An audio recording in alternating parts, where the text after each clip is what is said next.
A moment of silence for dear old Mike. And we're off. Alright, welcome back to which is going to be the penultimate video in this Let's Play, which is probably not surprising to anybody. So, once again, inventory is organized, rinse, and repeat. So, I think I always keep thinking that there's a treasure in this area, but it's in the next area.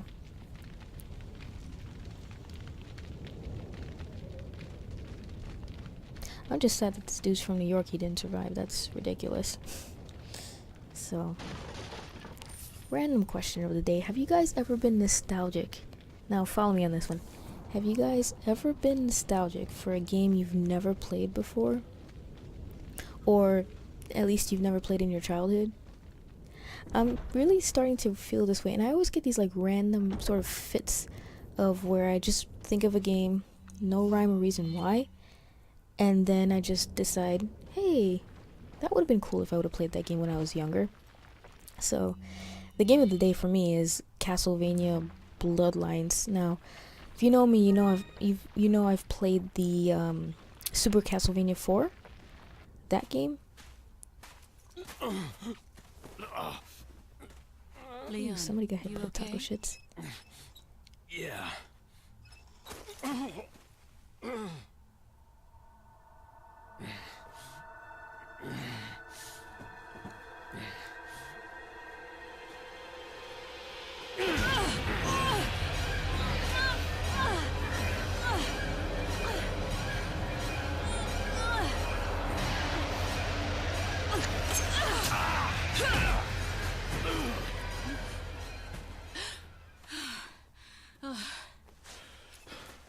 Sorry, Ada.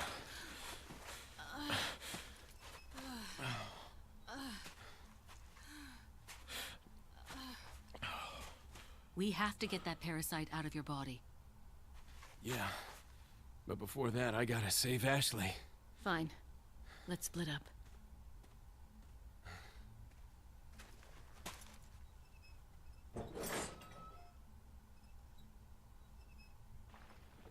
Okay, bye.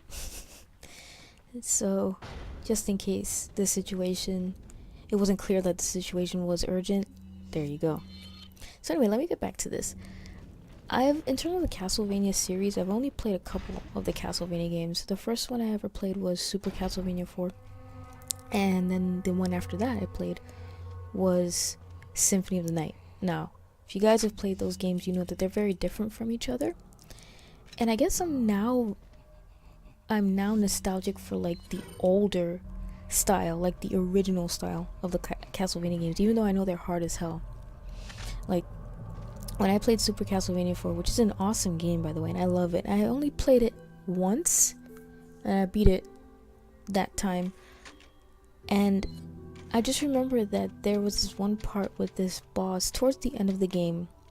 Now, I can't remember what the names of the bosses were, so I do apologize for that, but I had such a hard time with one of the final bosses at the end. It was this like bird-like enemy that had this spear. Now I'm hoping that description is pretty clear. And if you guys know the name of that enemy, please do me a favor, let me know, because I can't remember. I can't keep the name straight. I guess it's just I've not played enough of Castlevania. But anyway, I was casting that first and only playthrough on my channel, and I was getting so frustrated because I'm gonna say no less than 20 attempts. I made 20 attempts to try to beat it, and I just could not figure it out.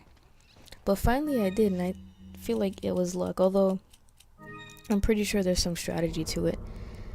But in all, it was a fun game, and I guess for me, in my experience, if I could go back in time... Oh dear, that's disturbing. That's like Silent Hill disturbing. In that bag. What's small enough... Oh dear. I was gonna ask, what's small enough to fit in a bag like that and still be moving around? And then I thought of it like a baby, and this game just got even darker for me.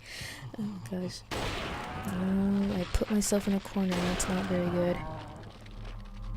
With my luck, this Regenerator has a parasite on his back too that I have to take care of. Let's see.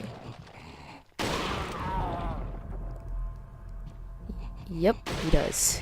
Alright. Oh, he's very close to me. He might hit me. Of course. It figures. It was right here where I realized I really don't need to fight this dude so much. And he's still kicking. Oh. So anyway, just kind of thinking like back to my childhood. If I could go back, one of the things I would tell my younger self is play as many video games as possible. I mean, what an awesome time to be a gamer. I don't even talk about present time, you know me. I mean, look at the games that I play. But what an awesome time to be a gamer. Like, can you imagine what it was like to have something like Castlevania, Bloodlines, Super Castlevania 4 out, Sonic the Hedgehog, Gunstar Heroes. I mean, I can just keep rattling off the names of classics, and I'm sure you guys know them. And they were all awesome.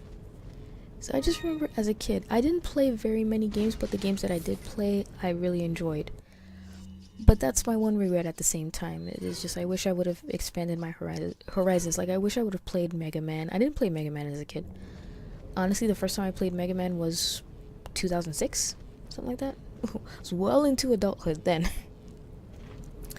So, this is another ambush point. My gosh, let's just squeeze like 50 frustrating moments for the gamer at the end of the game. At this point, I always feel the same way. I'm always just like, oh, come on, let's get this over with already. Jeez. Just like at this point, you could tell they're just kind of like padding out the game a little more. I don't know. That's just my thought. Maybe this was necessary. Who knows? But anyway, it was just like, what an awesome time. I look at a lot of retro gamers, people that do retro Let's Plays, or just retro whatever, like special challenges, that sort of thing in games, you know, 0 damage, 1 life run, that kind of thing. And the list goes on. And it's just amazing to me. Whoa, okay. How really awesome was it? And I don't know if I ever had a thought, even when I was younger, that, wow, this is probably the height of gaming, in my opinion. I mean, who knows? There's some people that were born after me that might say this might be the height of gaming. I tend to differ. I beg to differ. It's just, like I said, I'm a very picky person in general, and it takes a lot for anything to appeal to me, and that includes video games. It takes a lot more than some fancy graphics. Like, I can tell you honestly, I can't really think of a game that honestly has appealed to me to the point where I said, oh my gosh, I cannot wait until this game comes out. I mean, yeah, sure, the trailers for a lot of games are really pretty looking, they're really good looking, and the game looks somewhat interesting, I'll say. They might feature some cool music in the trailer, but other than that, I just took an arrow to the face. How about that? Oh gosh, it's not enough that they have these archers here. But for me, it takes a lot for a game to appeal to me. And it's not just, like I said, it's not just pretty graphics. It has to be a little more substance than that. And that's why, like I say in like 99.99995% of my videos, I always say I just like the older games better. Like I said, you could show me like 50 trailers of games that are coming out end of this year, next year, whatever, and I'll just be like, meh, okay, that looks kind of cool, but whatever. I'm not crazy about it. But you show me like 2 minutes of Altered Beast, freaking Gunstar Heroes, and hell, even games that I haven't played, and I'm just like, dude, I'm all over that. I'm all over that. And that brings me to like something else I was thinking about recently. You guys know pretty well that I just made a decision not to cast anymore. it was due to a lot of reasons. It was time was a big factor. I just feel like I just don't have the time to devote to a somewhat decent cast. I mean, I barely have time to do Let's Plays, but I enjoy them. And I feel like with Let's Plays, I can kind of do them a little more at my leisure. Like, I can record a whole bunch of videos, and then I can do commentary on them later, like if I have a day that I have some moments available for me. And then I can edit when I have time as well. So it's just kind of like, you can, for me, I can still produce videos at a seemingly regular pace when I'm actually not, you know, when I'm actually just kind of waiting for the next opportunity to film my next videos or edit them. And with live streaming, of course, you know, what you can do in Let's Plays you can't do in live streaming, and vice versa. Live streaming, you can talk to people as you're playing the game, which of course is amazing. And when I first started broadcasting on Twitch, and before that it was Justin.tv, I was having a blast doing it. And I was having, and as I was sort of progressing in my Let's Play, and I just realized he had a helmet on, this guy. As I was kind of going through, getting a little more followers, developing a little more sophistication, if you can call it that, with my cast, you know, any little layer that I added to it made me swell with pride. You know, it made me just kind of happy. For example, I had this whole pre-show where I had this it was just a static screen with my logo, if you will, and I just played video game music for a few minutes. This allowed me to set up, and this allowed people to come into my channel. And I liked it, and I felt like it was really polished, because it's like, hey, here's an intro, I'm not just jumping into it.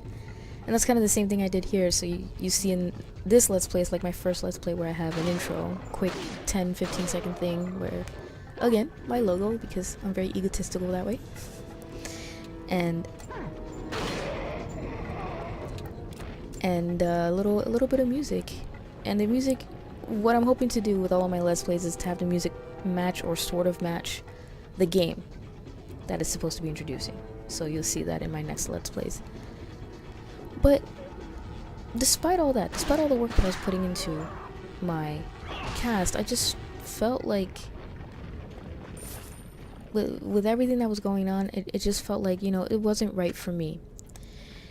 And I also remember at one point where I was kind of jealous of people that were that were partnered on Twitch. So they make money off of their streams. And way back in the day, at some point while I was casting, I was like, man, I had two thoughts. One, man, that must be really awesome to be partnered, so we can get paid to play video games and to talk to people while you're playing video games. That's pretty sweet. And two, especially when I was watching particular channels, and I won't mention any names, but the question popped in my head, how in the heck is this person partnered and I'm not? Now, don't get me wrong, I was about 300 viewers short, maybe a little more than that, and several thousand followers away from actually even being considered for partnership. And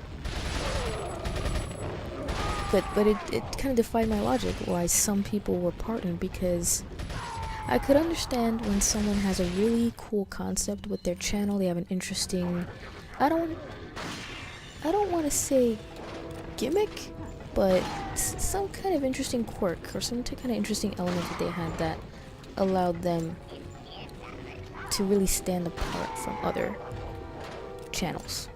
So I respect that, and I can understand why channels like that would be partnered. But there were some other channels where, and there's nothing wrong with a caster that's just kind of a regular, regular Joe or regular Jane, whatever, if it was a male or female, and just kind of talking with their viewers, and that was it. Nothing unique, I can say. Nothing unique about their channel, yet they were still partnered. So in some ways I was kind of a little bit questioning that, but then in some ways at the same time I was just saying, well, you know, that kind of gives me hope, because that was like my channel too. I didn't have any gimmicks or anything like that. I just said I'm a caster that likes to talk to viewers. But then I started to think after that, you know, after the jealousy kind of settled in for a little bit, but then it went away, because then I started to think, well, wait a second, do I really want to be in this position? At the surface, it sounds really cool, right? Like, it sounds pretty awesome that you're getting paid to play video games. But then, when you really think about it, and I might be wrong, so please correct me if I'm wrong, I don't want to be paid for something that I want completely under my control. See what I mean? Follow me on this. Of course he's gonna have this thing. I know I'm ambushed too. Great. It's like, how many of these guys are there? And I don't know how he hit me, because that's really ridiculous. Anyway. I don't want to be paid because... What I should have said was, I don't want to be paid because then I'll feel like I won't have a sense of control over my channel anymore. Now I'm getting paid by someone, so now I almost feel like whoever's paying me to cast now has at least a little more control. Maybe not full control. I mean, I think that would be ridiculous. But at least some element of control over my channel. Like, there will be certain things that I can't say or can't do, or maybe there's certain games that I might be obligated to play. There's a certain commitment that you have to have in terms of the number of hours that you have to cast.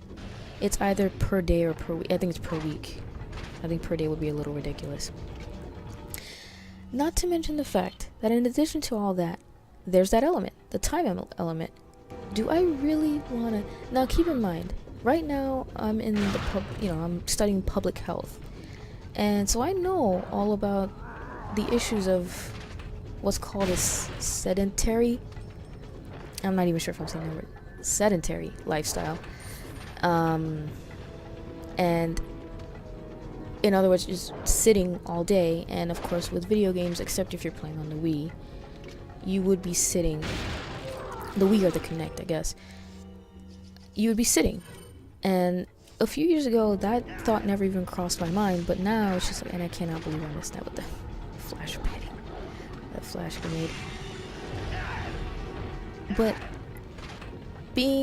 working in a health clinic now and taking public health courses for an MPH, it really makes you start to think, wow, do I really want to sit all day just to make some money? Now, to some extent, my job right here, the job that I have right now, is kind of an office job, but I have the ability to get up, walk around.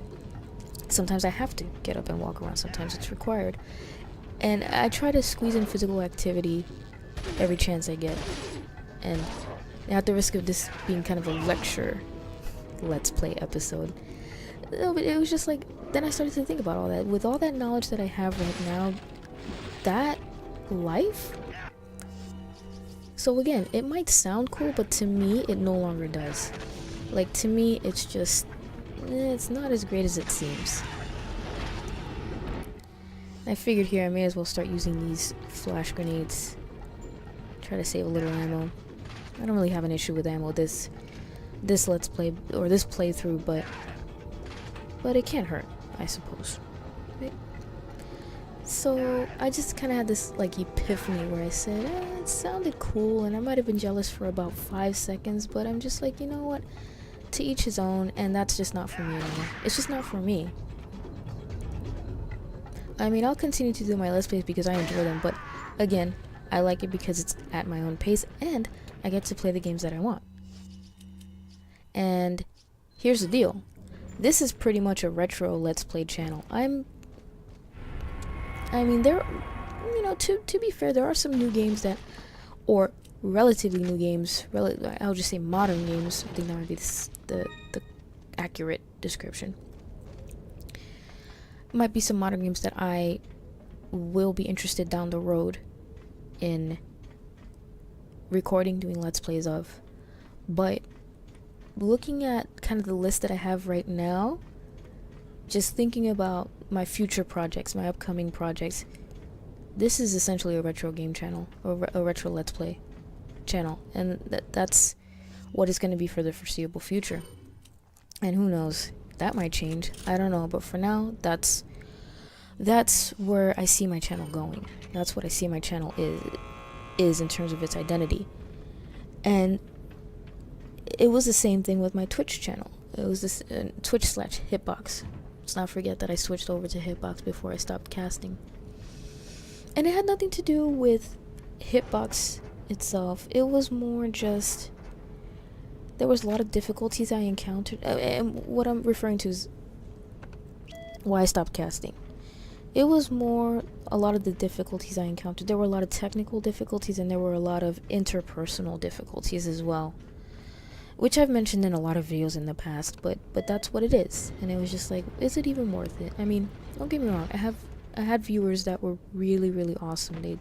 They watched a lot of my casts, but I felt like the quality of my casts were beginning to suffer because I was just getting kind of, you always have that experience where you feel burnt out at some point because it's just, you feel like you're not going anywhere.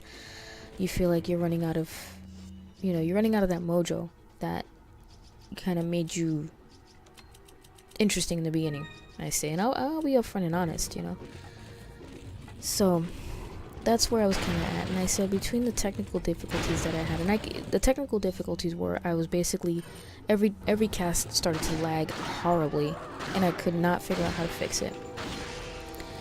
And the interpersonal ones, they're interpersonal. I mean, you can tell I had a lot of issues with some people, and that's it. I won't go into any more detail besides that. So I just said, is it really worth it? I'm sorry, but no. And on top of that, just the element of having to work.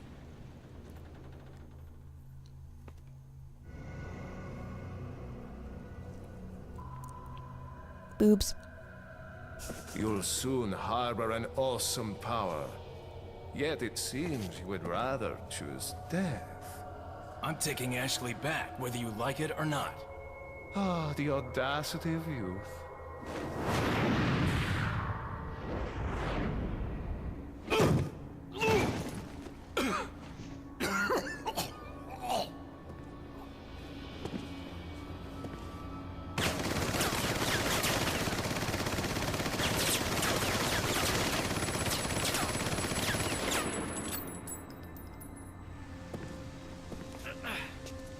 Leon, now!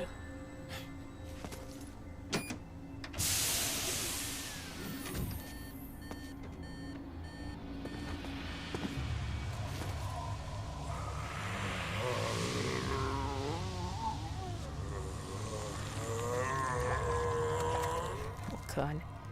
He is crapping bullets through his fingers.